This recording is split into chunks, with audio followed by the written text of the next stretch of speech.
One of my favourite aspects of him is a little bit girly, I admit, but it kind of challenges us with what we think the Vikings might have been. What did they look like?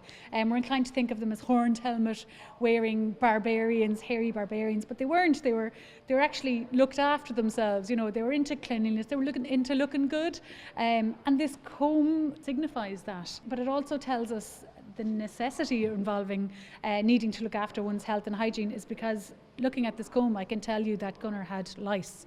The teeth are really close together, and that's exactly what you need, even still today, to get rid of your lice, as it were.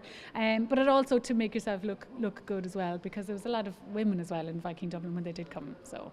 As with bones, we can get an awful lot of information from them, human remains, such as Gunnar. I can tell you he had a broken rib. I can tell you he was only about 5'7", which is tall for the Vikings. By measuring his bones, I can tell you he had a bad back, and I can show you that just on this, the lower bottom vertebrae. This vertebrae is misshapen.